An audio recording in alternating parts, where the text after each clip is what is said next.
Welcome to the new series covering chapters of Geography NCERT Class 10. Chapter 1, Resources and Development. So here is the brief content as to what we will be reading in this chapter. With no further ado, let's begin. So what is the meaning of the term resource? So here it says everything available in our environment which can be used to satisfy our needs, provided it is technologically accessible, economically feasible, and culturally acceptable. That is defined as resource. Now, we know human beings heavily rely on natural resources. It could be both for building infrastructure or feeding the population. Now, you need to understand that there is a cost associated with everything. If a resource can be easily extractable or usable, that's a good sign because it will heavily reduce the cost. So for that, we need to have good technology. That is what is technologically accessible means. Now, economically feasible. So previously in the videos I have told you the meaning of economics is resource allocation. If the particular resource cannot be allocated efficiently amongst the people, citizen or population, then it will be difficult to distribute because then the market forces are going to act on it, like increase in prices or decrease in demand, and that can actually make the market unstable, and no country would like to have that. So that is the meaning of economically feasible. And then comes the term culturally acceptable. It is pretty easy to understand because it means that it needs to resonate with the community. Now I'll give you a very simple example for this. So if you see in the market, we have multiple variety of single product. Do you know why is it so? Because everyone can resonate and accept it as per their own benefit. For example, if a particular community or a particular person doesn't like some product, we can always have an alternative to that. So these kind of things are very important when it comes to resource. So this interdependent relationship is very important to understand. So I hope you get what I'm trying to say. Now let's read about the classification of resources. Now the resources can be classified in following ways. First is on the basis of origin. Then we have on the basis of exhaustibility, and third on the basis of ownership, and last on the basis of status of development. Don't worry, we are going to go in detail about each one of them. So let's quickly go through this small diagram over here where it talks about the classification of resources. Resources are of two types, that is natural and human, man-made. And under natural we have two types again, that is renewable and non-renewable. So renewable is something that can be replenished and non-renewable is the opposite of it. Under human resource we have again two things, that is structure and institution and quantity and quality. And under renewable we have one that is biologically renewed, another one is which is nature continuous like wind, water and solar, etc. And under the biological we have two forms, that is wildlife and plants. Similarly, under non-renewable source we have two things, that is recyclable and non-recyclable. So this was the classification of resources. So the first classification is on the basis of origin, that is biotic and abiotic. So what is the biotic resources? These are obtained from biospheres and have life, such as human beings, flora and fauna, fisheries, livestock, etc. The meaning of biosphere itself means where the living organisms exist. And then coming to abiotic resources, all those things that are non-living things, they are called abiotic, like rocks and metals. So biotic means living organisms and abiotic means non-living things. And the second kind of classification is on the basis of exhaustibility, that is renewable resources and non-renewable resources. So what is renewable resources? The resource that can be renewed or reproduced by physical, chemical or mechanical process, that is called renewable or replenishable resource. Some examples are solar power, wind power, water, forest and wildlife. And further, this kind of resource can also be divided into continuous or flow. So the meaning of continuous is which does not have a stop. For example, wind energy and solar energy, this will not be stopped anytime, it will be continuous. And by the meaning of flow we mean water, forest or wildlife. So water will come again in the river only if there is rainfall. So if there is less rainfall, there will be no water. So it is dependent on certain other factors. Similarly, forest and wildlife. So we cut trees for wood, and if we cut excess of trees, this would lead to deforestation. And we also know how much time it takes to grow one full tree. And that is also dependent on certain factors like climate, rainfall and other factors. So these all comes under flow. The next one is non-renewable resources. So it is simply the opposite of renewable resources, which is that cannot be replenished. For example, minerals and fossil fuels. Because these kind of resources take millions of years for the existing organisms to decay and form fossils. and on top of it, it cannot be recycled. So they get exhausted pretty soon. And the third type of classification is on the basis of ownership, whether the particular resource is individually owned or community based or nationally owned or internationally owned. So what is the meaning of individual resources? So they are owned privately by individuals. For example, farmers have land which are given to them by the government, and at the end of the month or a particular year, they have to make payment. Now coming to the urban side, so we all have plots and houses and other properties. So every individual has bought that land. So they can do whatever they want to. They can build a house on it, or they can have a plantation, or they can have a pasture land, pond, water, well, whatever they can do. So any resource where an individual has the right to do whatever he or she wants to. That is called individual resources. The next is community owned resources. So by the name community, it means that it is accessible to all the members of the community. Some examples like grazing ground, burial ground, village pond, public park, picnic spots, etc. Here you will not have individual rules because it is meant for public. So everyone is given similar rights. And the third one is national resources. Now basically every resource belongs to nation. Some are equally distributed and some are not. For example, land is not equally distributed to everyone. So it is based on payment. If you pay more money, you will get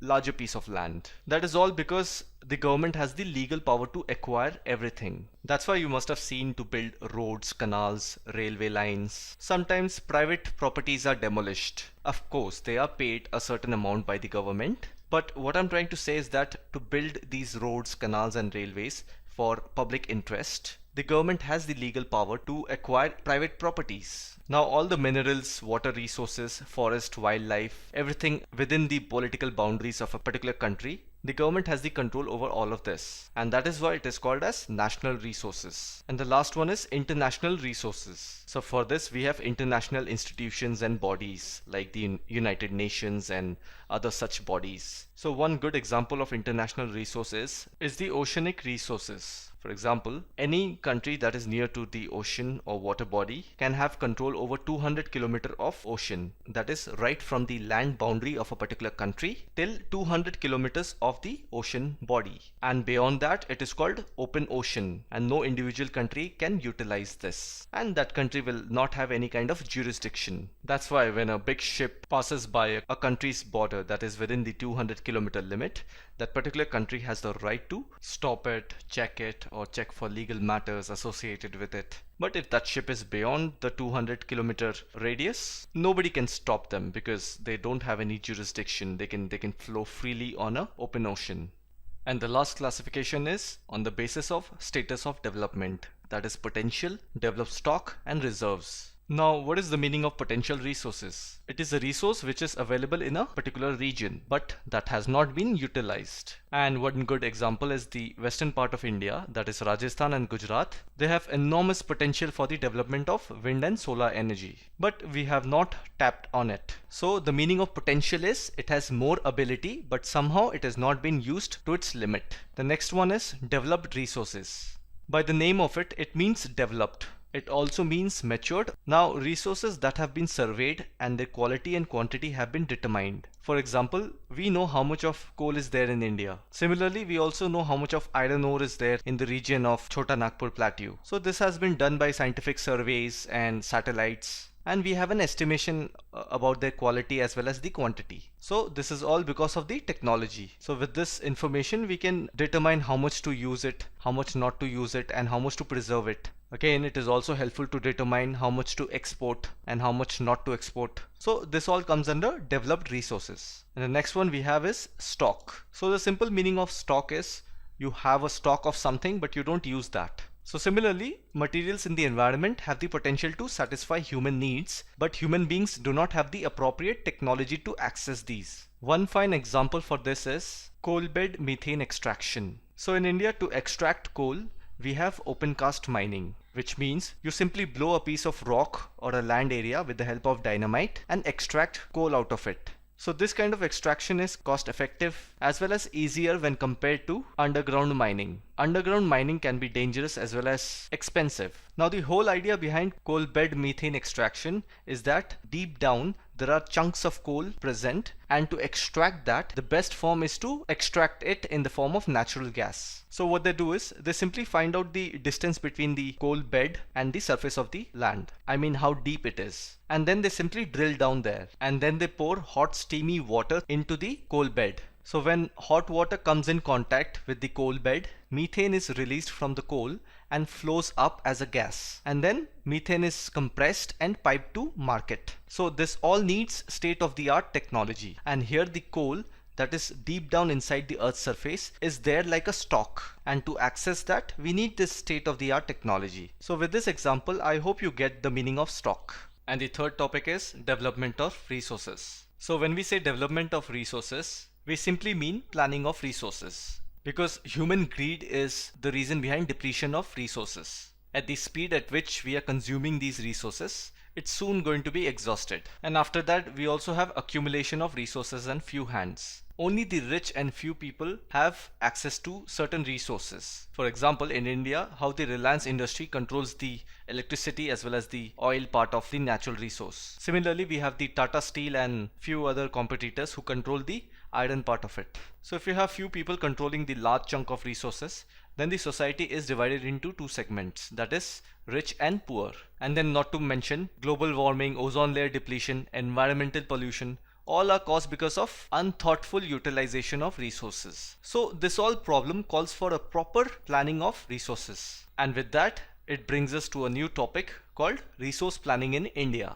So resource planning is a complex process. For that, we need to identify where the resources are located in the country. Then we need to do some surveys and mapping for the qualitative and quantitative estimation. So the Geological Survey of India does this work. So with the help of satellite and other forms of technology, it prepares an estimation as to how much of certain mineral or resource is available. For example, what is the quantity of coal left in our country, or what grade of coal do we have? Because you see, these all are important because these all determines the cost of that resources in the international market. And then we need to have proper technology skill and institutional setup for implementing resource development plans. Conservation of resources. So overutilization of resources will lead to socio-economic and environmental problems. So to overcome these problems, just like resource planning is important, we also need to do resource conservation.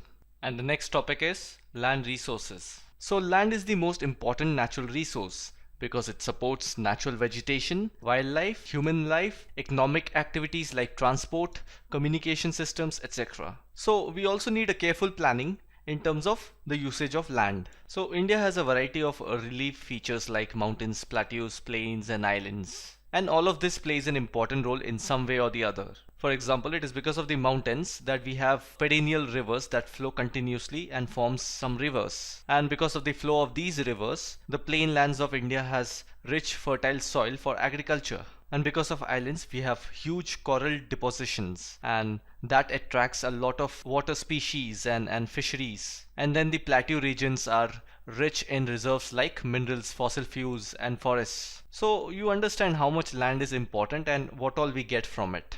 Now let's read about the utilization of land. So land is used for following purposes. First one, forest. So in India, according to the law, 33% of the land should be given to forest area because that will maintain the ecological balance. Then we have land not available for cultivation. So either they are barren or wasteland, or the lands that are there in urban areas for building and roads and factories. And then we have other uncultivated lands such as lands that are permanent for pastures and grazing land. Then we have land that has been allotted to certain tree crops. And then we have the wasteland, which is also called the dump land, wherein all the city garbage is dumped.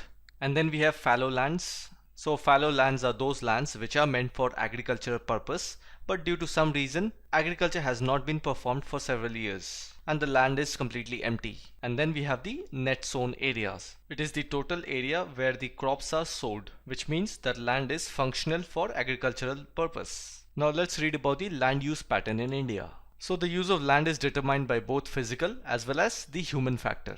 Now physical factors are topography, climate, soil type, etc. And human factor is the population, density, technological capability and culture traditions.